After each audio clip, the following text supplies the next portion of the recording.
Hey everybody, welcome back to the channel. If this is your first time and you're in the boats, trailers, hauling, excitement, be sure to subscribe and smash that notification button.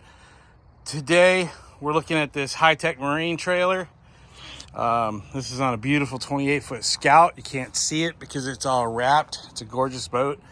The issue with this trailer is when we picked it up, the bow roller was completely smashed, and going through the New York roads coming from Rhode Island, it got smashed a little bit more. Luckily, I put this C-clamp on it to keep it together because it kept bending the bolt, and it had broke the bolt, and we didn't have another bolt that was long enough to keep it in there. So I stopped off at Eastern Marine, picked up a Stoltz rollers. Stoltz are the best. They're non-marking. Put a heavy-duty bolt in there and made the rest of the trip home without any issues. Thank God I caught it, because both of these pieces here are bent, because what's happening is the entire weight of the trailer. Now what I've done, the entire weight of the trailer is resting right there, the forward part. As you can see, it has more than an inch of travel, and once that becomes loaded, it's bending this. So all of the forward weight of the trailer from these bunks forward, because there's nothing in here to support this, absolutely nothing. And when you do that, you create a moment from right here all the way forward.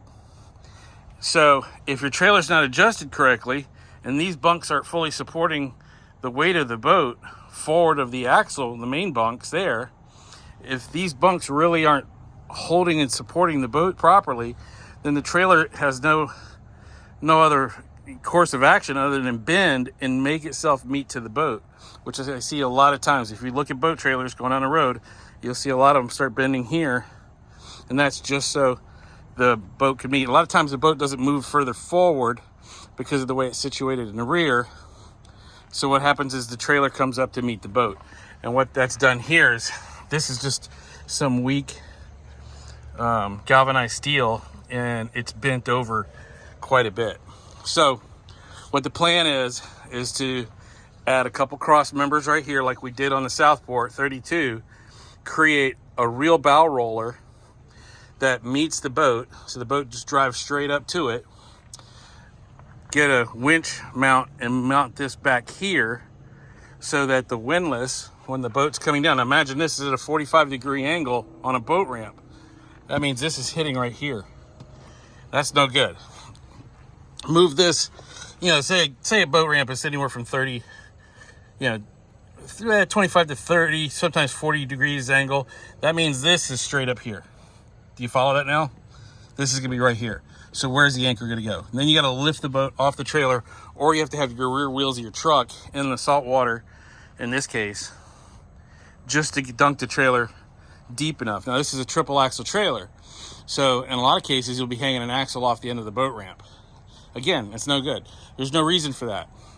There's at least a good 2-3 inches of clearance back there. We can widen those bunks up a little bit, drop this boat a little lower. As you can see, it's already down here to this cross member. So having a bent cross member right here would probably give us a little bit more clearance. If those bunks fail, this boat's grinding right into that cross member. See, there's no pad on it either.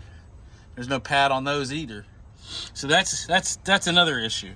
So there's a couple little things that I would modify on this trailer. One, having a V-stop, having a means of catching the bow of this boat, a better way of securing it, and a better way of getting it on and off the trailer. Then the surge coupler has completely failed. Tried putting fluid in it. It's done. These are $500-600 bucks. For a couple $100 more, you can have electric over hydraulic actuator, change out a coupler. By the time you're all said and done, $1,500 bucks, you got something that's gonna make your brakes last and give you a lot better control. So that's the end of this video. Again, my name is David Wilkes, and thank you for following my channel. If you haven't, hit the subscribe and notification bell, and God bless you all. Have a great day.